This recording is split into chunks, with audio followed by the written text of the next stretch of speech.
Hello നമസ്കാരം, രഞ്ജിത്ത്. അനുഭവങ്ങൾ പാളിച്ചകളിലേക്ക് സ്വാഗതം. ഈ അനുഭവങ്ങൾ പാളിച്ചകൾ പറയുന്ന സമയത്ത് ഞാൻ വളരെ സത്യമായിട്ടുള്ള കാര്യങ്ങൾ, നമ്മൾ അനുഭവിച്ച കാര്യങ്ങളൊക്കെയാണ് ഷെയർ ചെയ്യുന്നത്. അപ്പോൾ എനിക്ക് 3-4 ഇൻസിഡൻസ് ആയി ഉണ്ടാവുന്നു പല ആളുകളും വിളിച്ചിട്ട് ഇത് ഞങ്ങളെക്കുറിച്ചല്ലേ എന്ന് ചോദിക്കുന്നത്. ചില കാര്യങ്ങളൊക്കെ അവരെക്കുറിച്ചുകൂടി ആണ് എന്ന് അവർക്ക് തോന്നിയിട്ടുണ്ടാകാം. അവരുടെ പേരുകളും അല്ലെങ്കിൽ ആ സ്ഥലവും ഒന്നും ഞാൻ ഒട്ടും വെളിപ്പെടുത്താറില്ല. ചിലപ്പോൾ ഇൻഡസ്ട്രി അടക്കം ഞാൻ മാറ്റിയാണ് പറയാറുള്ളത്, ഇവർക്ക് ഏതെങ്കിലും തരത്തിലൊരു ബുദ്ധിമുട്ടുണ്ടാകണ്ട എന്ന് വിചാരിച്ചിട്ടാണ്.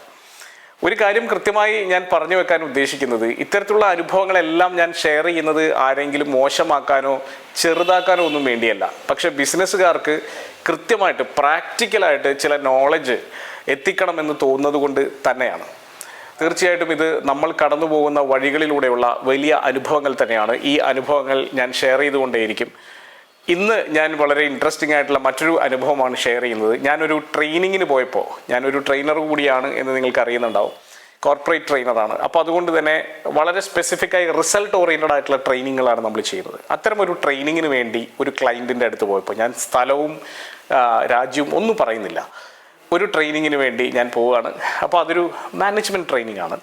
വളരെ സ്പെസിഫിക് ആയിട്ട് നെഗോഷിയേഷൻ പോലുള്ള ചില കാര്യങ്ങൾ, ലീഡർഷിപ്പിൻ്റെ ചില പെർട്ടിക്കുലർ ട്രെയ്റ്റുകൾ, ഇത്തരം കാര്യങ്ങളിൽ ഫോക്കസ്ഡ് ആയിട്ടുള്ള ഒരു ട്രെയിനിങ് കൊടുക്കാൻ വേണ്ടിയാണ് പോകുന്നത്. അപ്പം എപ്പോഴും ഐസ് ബ്രേക്കിങ്ങിൻ്റെ ഒരു മോഡലിൽ ആദ്യത്തെ ഒരു അരമണിക്കൂറൊക്കെ ആളുകൾക്ക് ഒരു ഈസിനെസ് ഫീൽ ചെയ്യുന്നതിന് വേണ്ടി നമ്മൾ ചില ഇൻട്രസ്റ്റിംഗ് ആയിട്ടുള്ള ഗെയിമുകളൊക്കെ കൊടുക്കും. അതിൻ്റെ ഭാഗമായിട്ട് സാധാരണഗതിയിൽ നമ്മളെല്ലാവരും പറയുന്നതാണ്, അല്ലെ എല്ലാ ട്രെയിനിങ്ങുകളിലും നമ്മൾ ചെയ്യുന്നതാണ്, എല്ലാവരും ഒരുമിച്ച് ഒരു ഗുഡ് മോർണിംഗ് പറയുക എന്നുള്ളത്. ഗുഡ് മോർണിംഗ് എന്നുള്ളത് എല്ലാവരും മാക്സിമം ശബ്ദത്തിൽ പറയുക. കാരണം ഇത് വേറൊന്നിനും വേണ്ടിയല്ല, വലിയൊരു എനർജി അവിടെ ഉണ്ടാക്കുക. എല്ലാവരും കൂടി പറയുമ്പോൾ ഉണ്ടാകുന്ന ആ ഒരു ടീമിൻ്റെ എനർജി വളരെ വലുതാണ്. അത് വലിയൊരു എന്തൂസിയാസം ഉണ്ടാക്കുന്ന ഒരു സംഭവമാണ്. അപ്പോൾ ട്രെയിനിങ് തുടങ്ങി എനിക്ക് തോന്നുന്നു ഏകദേശം ഒരു 10 മിനിറ്റ് കഴിഞ്ഞപ്പോഴാണ് ഞാൻ ഈ ഒരു ആക്ടിവിറ്റി, എല്ലാവരും കൂടി ഒരു ഗുഡ് മോർണിംഗ് പറഞ്ഞുകൊണ്ട് അടുത്ത ആക്ടിവിറ്റിയിലേക്ക് കടക്കാം എന്ന് പറഞ്ഞു. അപ്പോൾ റെഡിയല്ലേ, എല്ലാവരും ഗുഡ് മോർണിംഗ് എന്ന് പറഞ്ഞപ്പോൾ പെട്ടെന്ന് അതിനകത്ത് നിന്ന് ഏകദേശം മിഡിലിരുന്നിരുന്ന ഒരാൾ എണീറ്റിട്ട് എന്നോട് പറഞ്ഞു, എനിക്ക് പറയാൻ സൗകര്യമില്ല സാർ. ഞാൻ പെട്ടെന്ന് സ്റ്റക്കായിപ്പോയി. കാരണം എൻ്റെ ഇത്രയും നാളത്തെ ട്രെയിനിങ് ജീവിതത്തിനിടയിൽ പെട്ടെന്ന് ഒരാൾ എണീറ്റ് നിന്നിട്ട് പറയാണ് എനിക്ക് പറയാൻ സൗകര്യമില്ല. അപ്പം ഈ കമ്പനിയുടെ ഓണറൊക്കെ അതിനകത്ത് ഇരിക്കുന്നുണ്ട് കേട്ടോ. അങ്ങനെയുള്ളൊരു സാഹചര്യത്തിലാണ് പുള്ളി എണീറ്റ് എന്ന് പറയുന്നത്, എനിക്ക് പറയാൻ സൗകര്യമില്ല. അപ്പോൾ ഞാൻ പെട്ടെന്നൊന്ന് സ്റ്റക്കായി ഒരു നിമിഷം നേരത്തേക്ക്, ഇയാൾ എന്തായിരിക്കും ഇങ്ങനെ പറയാൻ കാരണം. അപ്പോൾ ഇനിയിപ്പോൾ എന്തെങ്കിലും ജെന്യൂൻ ആയിട്ടുള്ള റീസൺ ഉണ്ടോ എന്നറിയാൻ വേണ്ടി ഞാൻ വളരെ സൗമ്യമായിട്ട് തന്നെ ചോദിച്ചു, എന്ത് പറ്റി, എന്താ പറയാൻ ബുദ്ധിമുട്ടുണ്ടോ, എന്തെങ്കിലും തരത്തിലുള്ള ബുദ്ധിമുട്ട് താങ്കൾക്ക് ഫീൽ ചെയ്യുന്നുണ്ടോ? അപ്പോൾ പുള്ളി എന്നോട് തിരിച്ച് ചോദിച്ച ചോദ്യം, അല്ലെങ്കിൽ തിരിച്ച് പറഞ്ഞ ഒരു ഉത്തരം ഒട്ടും കൺവിൻസിങ് അല്ല, എനിക്ക് ഇത് പറഞ്ഞിട്ട് എനിക്ക് പ്രത്യേകിച്ച് റിട്ടേൺസ് ഒന്നും കിട്ടാനില്ലല്ലോ, അപ്പോൾ അതുകൊണ്ട് ഞാൻ പറയാൻ ഉദ്ദേശിക്കുന്നില്ല. അപ്പോൾ ഈ ചെയ്യുന്ന എല്ലാ കാര്യങ്ങൾക്കും, മൈന്യൂട്ടസ്റ്റ് ആയിട്ടുള്ള എല്ലാ കാര്യങ്ങൾക്കും റിട്ടേൺ പ്രതീക്ഷിച്ചാണോ അദ്ദേഹം ചെയ്യുന്നത് എന്ന് എനിക്കറിയില്ല. അപ്പോൾ ആ മറുപടിയിൽ നിന്ന് തന്നെ കാര്യം വളരെ കൃത്യമാണ്. പുള്ളിക്ക് എന്തോ ഒരു ആറ്റിറ്റ്യൂഡിനൽ ഇഷ്യൂ ഉണ്ട്. ബാക്കി ആർക്കും ഈ പ്രശ്നമില്ല, ബാക്കി എല്ലാവരും ഇത് ചെയ്യാൻ റെഡിയാണ്. കാരണം എന്താ, ഒരു ചേഞ്ച് മാനേജ്മെൻറ്റ് പ്രോസസ്സിൻ്റെ ഒരു കൊച്ചു ഭാഗം മാത്രമാണ്, അതിനത്രേ കാണേണ്ട കാര്യമുള്ളൂ.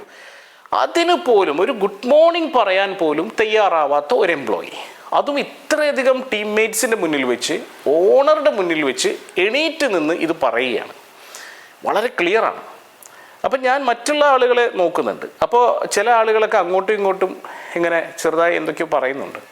ചില ആളുകളുടെ മുഖത്ത് നിന്ന് വളരെ പ്രകടമാണ്. അതിൻ്റെ ഇടയിൽ അവിടെയുള്ള ഒരു സീനിയർ എംപ്ലോയി പറയുകയും ചെയ്തു, പുള്ളിയല്ലേ, പുള്ളി സക്കീറാണെങ്കിൽ അത്ഭുതമൊന്നുമില്ല, പുള്ളി അങ്ങനെ തന്നെ പറയത്തുള്ളൂ. അതായത് അവർക്ക് ഓൾറെഡി അറിയാം പുള്ളിയുടെ ആറ്റിറ്റ്യൂഡ് ഇങ്ങനെയാണെന്നുള്ളത്. അതായത് എന്ത് പറഞ്ഞാലും, എന്ത് ജോലി ഏൽപ്പിച്ചാലും തർക്കുത്തരം പറയുക, ചെയ്യാതിരിക്കാൻ ശ്രമിക്കുക, അതിനകത്ത് കുറ്റം കണ്ടെത്തുക എന്നുള്ളതൊക്കെ പുള്ളിയുടെ ഒരു രീതിയാണ്, നോർമലായിട്ടുള്ള രീതിയാണ്. ഈ രീതി പിന്തുടരുന്ന ഒരു വ്യക്തി, അപ്പോൾ ഇത്തരത്തിലുള്ള ആളുകൾ വലിയ പ്രശ്നം തന്നെയാണ്, യാതൊരു സംശയമില്ല. ഒരു ടോക്സിക് ആയിട്ടുള്ള അറ്റ്മോസ്ഫിയർ ഓർഗനൈസേഷനകത്ത് ക്രിയേറ്റ് ചെയ്യാൻ സാധ്യതയുണ്ട്. ട്രെയിനിങ് കഴിഞ്ഞതിന് ശേഷം അവിടെ ഒരു അവാർഡ് ഫംഗ്ഷൻ ഉണ്ടായിരുന്നു. അവിടെ ഉണ്ടായിരുന്ന ചില ഗെയിംസിൻ്റെയും സ്പോർട്സ് ഡേയുടെയും ആർട്സ് ഡേയുടെയൊക്കെ അവാർഡ് ദാനമുണ്ട്. ഇദ്ദേഹത്തിന് അവാർഡൊന്നുമില്ല. ഞാൻ പ്രത്യേകം ശ്രദ്ധിച്ചു. അത് കഴിഞ്ഞ് ഇതെല്ലാം കഴിഞ്ഞു കേട്ടോ. ഈ പ്രോഗ്രാമൊക്കെ കഴിഞ്ഞതിന് ശേഷം ഞങ്ങൾ ഫുഡ് കഴിക്കുന്ന സമയത്ത് ഈ ഓണർ എൻ്റെ അടുത്ത് പറഞ്ഞു, കണ്ടില്ലേ പുള്ളിക്ക് ഈ അവാർഡൊന്നും കിട്ടിയിട്ടില്ല. അതിന് കാരണം എന്താ വെച്ച് കഴിഞ്ഞാൽ ആരും അങ്ങേരെ ഈ ടീമിലേക്കൊന്നും എടുത്തിട്ടില്ല എന്നുള്ളതാണ്. അതായത് ഈ ആർട്സ് ടീമിലേക്കും സ്പോർട്സ് ടീമിലേക്കൊന്നും ആരും പുള്ളിയെ സെലക്ട് ചെയ്തില്ല അത്രേ. അപ്പം ഞാൻ അന്ന് ഇദ്ദേഹം ഇത് പറഞ്ഞപ്പോൾ ഞാൻ പറഞ്ഞിരുന്നു, നിങ്ങളിങ്ങനെ പറയുന്നതുകൊണ്ട് കുഴപ്പമില്ല, പ്രശ്നമൊന്നുമില്ല. ഈ ആറ്റിറ്റ്യൂഡ് കാണിച്ചില്ലെങ്കിലുള്ള പ്രശ്നം എന്ന് പറയുന്നത് നിങ്ങൾക്ക് കിട്ടാൻ സാധ്യതയുള്ള പല ഓപ്പർച്യൂണിറ്റീസും നിങ്ങൾക്ക് കിട്ടുന്നുണ്ടാവില്ല, നിങ്ങൾ പോലും അറിയുന്നുണ്ടാവില്ല എന്ന് പറഞ്ഞ പോലെ ചെറിയ കാര്യമാണ്. അപ്പം ഈ ഓണർ എന്നോട് പ്രത്യേകം എടുത്തു പറഞ്ഞു, ആ പറഞ്ഞ ഒരു പോയിന്റ് വളരെ വാലിഡാണ്. അദ്ദേഹത്തിന് പല ഓപ്പർച്യൂണിറ്റീസും മിസ്സാവുന്നുണ്ട്. സ്പോർട്സ് ടീമിൽ എടുത്തില്ല, ആർട്സ് ടീമിൽ എടുത്തില്ല, അവർ തന്നെ എംപ്ലോയീസ് തന്നെ എടുക്കുന്നത്, ആരും എടുത്തില്ല ഇദ്ദേഹത്തെ. കാരണം ഇദ്ദേഹത്തോട് കലഹിക്കാൻ ആർക്കും താല്പര്യമില്ല, അതുകൊണ്ട്. അപ്പം ഈ ഓണർ ഇതിങ്ങനെ ഇരുന്ന് പറയുക. അപ്പം എപ്പോഴും എനിക്ക് ചോദിക്കണമെന്ന് വലിയ ആഗ്രഹം ഉണ്ടായിരുന്നു, പക്ഷേ അത് ചോദിച്ചിട്ട് അതൊരു സുഖമില്ലാത്തൊരു സിറ്റുവേഷൻ ഉണ്ടാകുമോ എന്ന് വിചാരിച്ച് മാത്രം ഞാൻ ചോദിച്ചില്ല. അദ്ദേഹം കേൾക്കുന്നുണ്ടെങ്കിൽ അദ്ദേഹത്തിന് വേണമെങ്കിൽ ഒന്ന് ആലോചിക്കാവുന്നതാണ്. എന്തുകൊണ്ടായിരിക്കും അദ്ദേഹം ഇത്തരത്തിലുള്ള ഒരാളെ ആ ടീമിൽ കണ്ടിന്യൂ ചെയ്യാൻ അനുവദിക്കുന്നത്? ഒരു കാര്യം ഞാൻ ഉറപ്പിച്ചു പറയാം, ഇത്തരത്തിലുള്ള ആളുകൾ നമ്മളുടെ ടീമിലുണ്ടെങ്കിൽ വളരെ വലിയ തരത്തിൽ തിരിച്ചടി നമുക്ക് ഉണ്ടായിക്കൊണ്ടിരിക്കും. 4 തരത്തിലാണ് ഈ തിരിച്ചടികൾ ഉണ്ടാവുക. ഈ 4 കാര്യങ്ങളും ഞാനൊന്ന് എക്സ്പ്ലെയിൻ ചെയ്യാം. കാരണം ഏറ്റവും ആദ്യത്തെ കാര്യം എന്ന് പറയുന്നത്, ടോക്സിക് ആയിട്ടുള്ള ഒരു എംപ്ലോയി ഉണ്ടെങ്കിൽ നമ്മുടെ ചുറ്റുപാടുമുള്ള നല്ല എംപ്ലോയീസിനെ പോലും ടോക്സിക് ആക്കിക്കൊണ്ടിരിക്കും.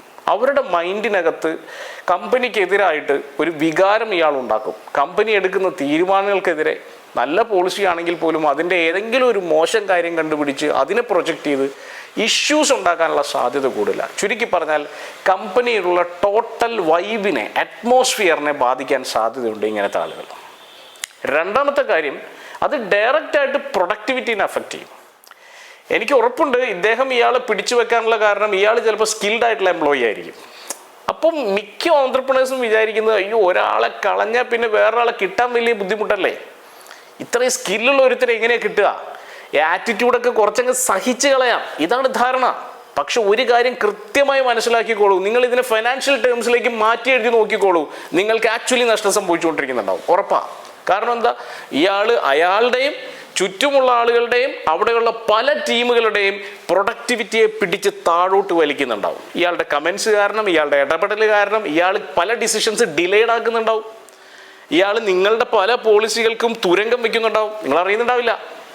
അപ്പോൾ ചുരുക്കി പറഞ്ഞാൽ അവിടുത്തെ ഒരു വൈബ്, അറ്റ്മോസ്ഫിയർ കളയുന്നു, കൾച്ചറിനെ കേടാക്കുന്നു. രണ്ടാമത് പ്രൊഡക്ടിവിറ്റി കുറയ്ക്കുന്നു. അടുത്തൊരു സംഭവം, നിങ്ങൾ പറഞ്ഞല്ലോ ഇദ്ദേഹത്തെ പിടിച്ചു നിർത്തുന്നു എന്ന് പറഞ്ഞല്ലോ, ഇദ്ദേഹത്തെ നിങ്ങൾ പിടിച്ചു നിർത്തുന്നു എന്നുള്ള ഒരൊറ്റ കാരണം കൊണ്ട് അവിടെയുള്ള പല നല്ല എംപ്ലോയീസ് ലീവ് ചെയ്യാൻ സാധ്യതയുണ്ട്. കാരണം ഇയാളായിട്ട് ഡീൽ ചെയ്യേണ്ട കാര്യം എന്തിരിക്കുന്നു. എന്തുകൊണ്ടാണ് പലപ്പോഴും സ്മോൾ ആൻഡ് മീഡിയം ലെവൽ ഓർഗനൈസേഷൻസിൽ നല്ല എംപ്ലോയീസ് സ്റ്റിക്ക് ഓൺ ചെയ്യാത്തത്? അവിടെയുള്ള കൊളീഗ്സുമായിട്ട് ഡീൽ ചെയ്യാൻ അവർക്ക് പറ്റാത്തതുകൊണ്ടാണ്. കാരണം കൊളീഗ്സിൻ്റെ കൾച്ചർ, കൊളീഗ്സിൻ്റെ ബിഹേവിയർ അവർക്ക് കോപ്പപ്പ് ചെയ്യാൻ പറ്റുന്നില്ല. അപ്പോൾ അതുകൊണ്ട് തന്നെ നിങ്ങൾ നല്ലൊരു എംപ്ലോയിനെ റിക്രൂട്ട് ചെയ്യാണ് ഇയാളുടെ താഴെ എന്ന് വിചാരിച്ചോളൂ, ഉറപ്പായിട്ട് ലീവ് ചെയ്തിരിക്കും. നിങ്ങൾക്ക് ചുരുക്കി പറഞ്ഞാൽ നല്ല എംപ്ലോയീസിനെ കിട്ടാത്തൊരവസ്ഥയിലേക്ക് ഇയാൾ നിങ്ങളുടെ ഓർഗനൈസേഷനെ കൊണ്ടുപോകാനും സാധ്യതയുണ്ട്. അടുത്തത് ഭീകരമായ അവസ്ഥയാണ്. ഇദ്ദേഹവുമായി എക്സ്റ്റേണലി ഒരാൾ ഇടപെട്ടാൽ, ഇപ്പം ഞാൻ ചിലപ്പോൾ എക്സ്റ്റേണലി ആദ്യമായിട്ട് പരിചയപ്പെടുക അയാളെ, എനിക്കുണ്ടായതൊരു ബാഡ് ഇംപ്രഷനാണ്. അദ്ദേഹത്തെക്കുറിച്ച് മാത്രമല്ല, ചിലപ്പോൾ കമ്പനിയെക്കുറിച്ച് കൂടി ആ ഇംപ്രഷൻ ഉണ്ടായെന്ന് വരാം. കാരണം എൻറ്റയർ കമ്പനിക്കാണ് അയാൾ നാണക്കേട് ഉണ്ടാക്കുന്നത്. എന്നെപ്പോലെ ആയിരക്കണക്കിന് ആൾക്കാരോട് അദ്ദേഹം ഇൻട്രാക്ട് ചെയ്തിട്ടുണ്ടാവും.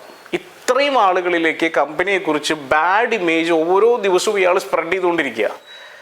ടോക്സിക് എംപ്ലോയീസിനെ വെച്ചിരിക്കുന്നത് അയാൾ എത്ര സ്കിൽഡ് ആണെങ്കിലും ഒരു കാരണവശാലും അംഗീകരിക്കാൻ പറ്റുന്ന ഒന്നല്ല. അത് ഞാൻ പറയുന്നു എന്നുള്ളത് കൊണ്ട് നിങ്ങൾക്ക് ഒരു വിഷമം തോന്നണ്ട. ഞാൻ പറയുന്നത് ജാക്ക് വെൽഷ് പറഞ്ഞിട്ടുള്ള കാര്യമാണ്. ജാക്ക് വെൽഷ് അറിയാമല്ലോ, ജിയുടെ വളരെ പ്രശസ്തനായ CEO. അദ്ദേഹത്തിൻ്റെ വിന്നിങ് എന്ന് പറയുന്ന പുസ്തകത്തിൽ കൃത്യമായി പറയുന്നുണ്ട്, അയാൾ എത്ര വലിയ സ്റ്റാർ ആണെങ്കിലും അയാൾക്ക് നല്ല പോസിറ്റീവ് ആറ്റിറ്റ്യൂഡ് ഇല്ലെങ്കിൽ അയാളെ വെച്ചുകൊണ്ടിരിക്കരുത്, അടിവരയിട്ട് പറയുന്നു. നിങ്ങളുടെയൊക്കെ ഓർഗനൈസേഷനിൽ ഇത്തരത്തിലുള്ള ആളുകളുണ്ടാവും. ഒരുപാടൊന്നും സഹിക്കേണ്ട കാര്യമില്ല. നല്ല ആളുകൾ പുറത്തുണ്ട്. നല്ല ആറ്റിറ്റ്യൂഡുള്ള ആളുകളെ ജോലിക്കെടുക്കുക. All the best.